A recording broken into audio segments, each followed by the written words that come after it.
On a longtemps pensé que c'était les hommes gays qui avaient réussi à introduire la question de l'homosexualité à l'ONU, mais on doit en fait aux lesbiennes.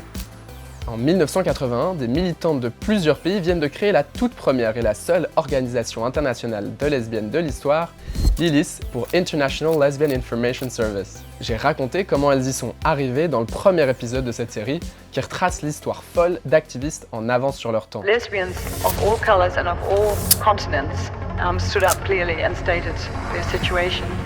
C'était une des plus internationales fêtes de femmes que j'ai jamais vues de ma vie. Avant que je te raconte comment les lesbiennes de l'ILIS ont réussi à s'incruster à l'ONU, faut que je te dise que j'ai utilisé l'intelligence artificielle pour illustrer mon enquête.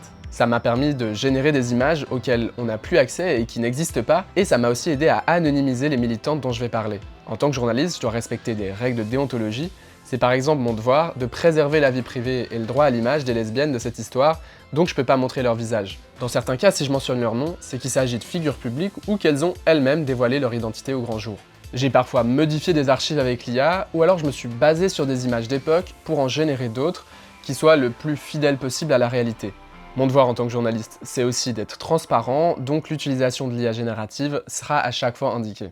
Bon alors, en 1981, l'ILIS vient de prendre son indépendance. Pendant une conférence à Turin, en Italie, les lesbiennes du réseau ont décidé de couper les ponts avec leurs anciens camarades gays.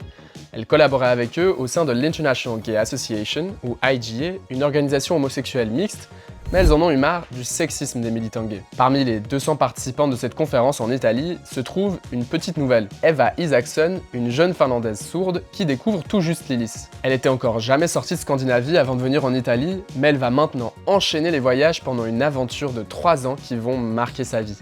Elle ne sait pas encore quand elle rentre chez elle à Helsinki après la conférence, mais ce qui est sûr, c'est qu'elle veut maintenant tout faire pour s'impliquer au sein de l'ILIS. Ça tombe bien parce que quelques mois plus tard, elle recroise une militante néerlandaise dont elle a fait la connaissance en Italie. Cette activiste, c'est Sylvia Boren.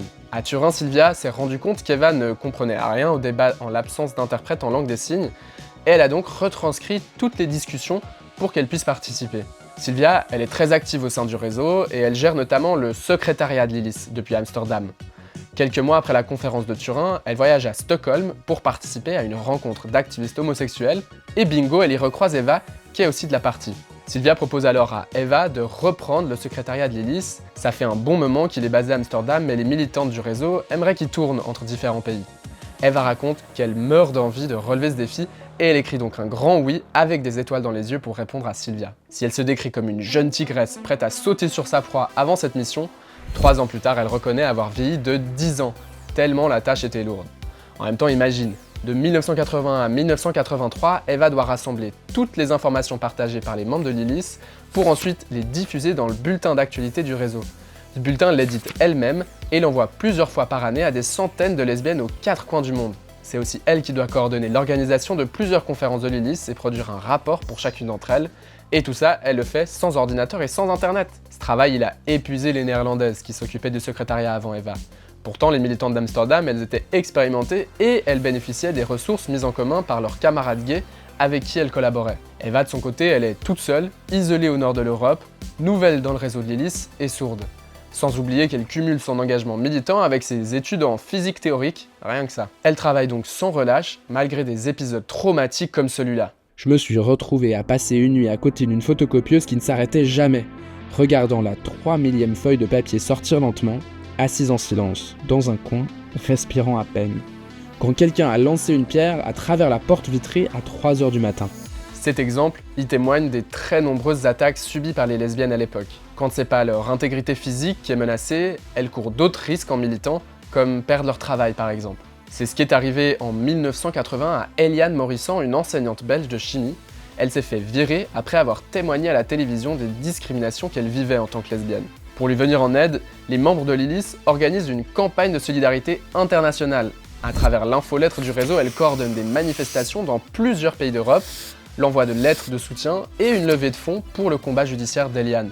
En 1982, Eva consacre plusieurs fois la une du bulletin de l'ILIS à Eliane, qui commence une grève de la faim. C'est entre autres grâce à l'ILIS que la cause d'Eliane attire l'attention en dehors des frontières belges. Et 20 ans plus tard, en 2000, l'Union européenne interdit la discrimination à l'emploi fondée sur l'orientation sexuelle, notamment en se basant sur le cas de cette enseignante belge. Bon, revenons à Eva.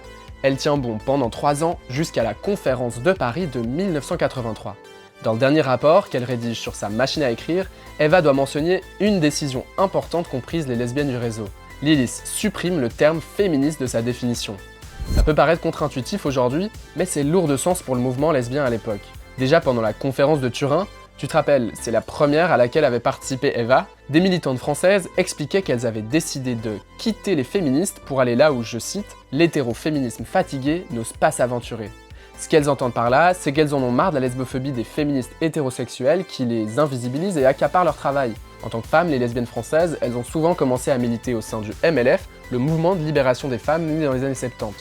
Le problème, c'est que le MLF s'est désolidarisé des revendications des lesbiennes qui se sont senties abandonnées par leurs camarades hétéros. Une militante lesbienne interrogée par la télévision suisse romande en 1980 explique très bien cette problématique. Vous attendiez de la part des féministes hétérosexuelles une solidarité en retour ?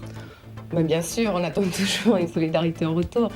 Ça veut dire, on sait, et ça c'est, il y a eu plusieurs expériences, on sait que ça pose des problèmes, que ce n'est pas si facile, qu'actuellement c'est plus facile de dire nous sommes toutes des avortées que de dire nous sommes toutes des lesbiennes. Et on a eu des problèmes à l'intérieur de certains groupes, de groupes féministes, pour pouvoir exprimer nos revendications. Mais au fond, quand vous dites féministes, lesbiennes, même combat, vous ne craignez pas de desservir la cause des féministes ?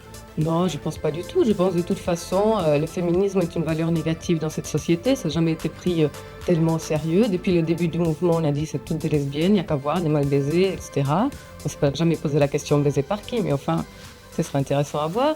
À Paris donc, les lesbiennes françaises remettent une couche et elles font mouche.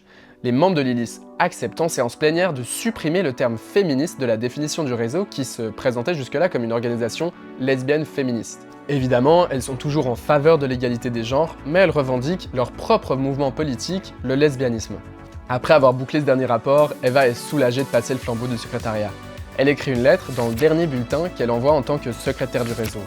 Dedans, elle raconte qu'elle a plus d'emploi, plus de sous et des kilomètres de dossiers à traiter qu'elle a laissés de côté pendant ses années de secrétariat. Elle annonce aussi un des prochains gros chantiers de Lilith, mettre les lesbiennes à l'ordre du jour de la conférence de l'ONU sur les femmes, prévue pour 1985.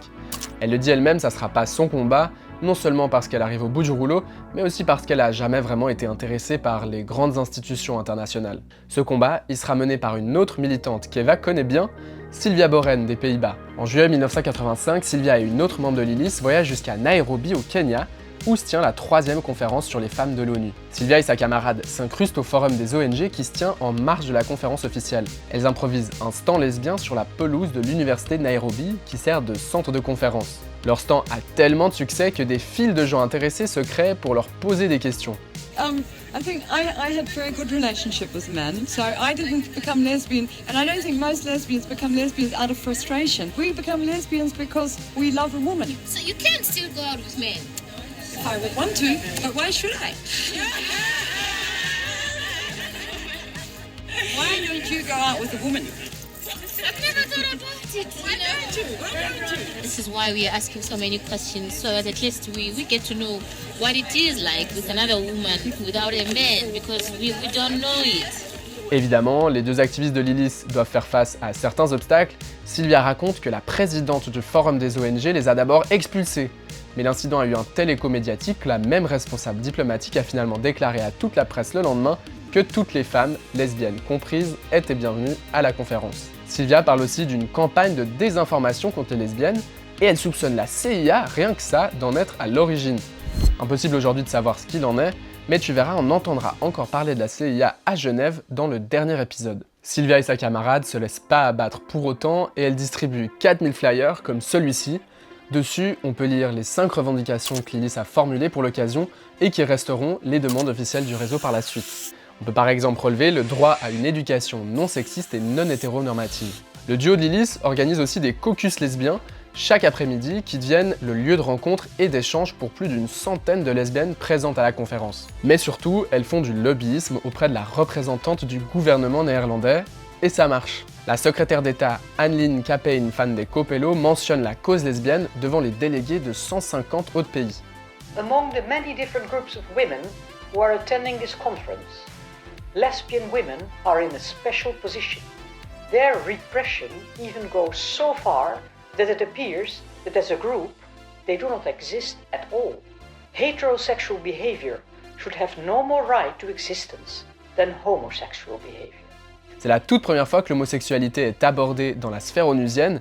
Au début de la décennie suivante, les hommes gays vont réussir à mettre le sujet à l'ordre du jour de l'ONU et ils vont se féliciter d'être les premiers à y arriver. Mais on sait désormais que c'est faux, les lesbiennes les avaient devancées. À la fin de l'événement, Sylvia organise une conférence de presse avec d'autres lesbiennes rencontrées sur place. We had a press conference today in which lesbians of all colours and of all continents stood up clearly and stated their situation. I was feeling very thrilled by it because it was such a strong feeling of recognition, and the way I think most of us felt in this press conference was that this was the beginning of our work and now we are really starting to work internationally.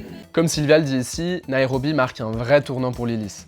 Le réseau a enfin contact avec des lesbiennes qui vivent hors d'Europe et d'Amérique du Nord. De retour en Europe, Sylvia va transmettre ce nouveau carnet d'adresses au collectif Genevois qui vient de reprendre le secrétariat de Lilith. Les militantes du bout du lac sont des habituées du réseau, mais elles ont toujours regretté que Lilith soit en fait plus européenne qu'internationale et elles ont un rêve, organiser la plus grande rencontre lesbienne de l'histoire avec des participantes des 4 coins du monde. On verra si elles y arrivent dans le prochain épisode. Hey, j'espère que ce deuxième épisode t'a plu, abonne-toi pour pas rater les suivants et n'hésite pas à faire tourner cette vidéo autour de toi. Si tu veux en savoir plus sur mes sources, tu peux aller consulter mon travail de bachelor en histoire internationale que j'ai consacré à Lilith en 2022 à l'Uni de Genève. Et si tu te poses des questions sur l'IA et la déontologie, j'ai justement bossé dessus pour mon travail de master en journalisme à l'Uni de Neuchâtel cet été. Les 2 travaux sont dispo sur ResearchGate, on se voit dans les commentaires.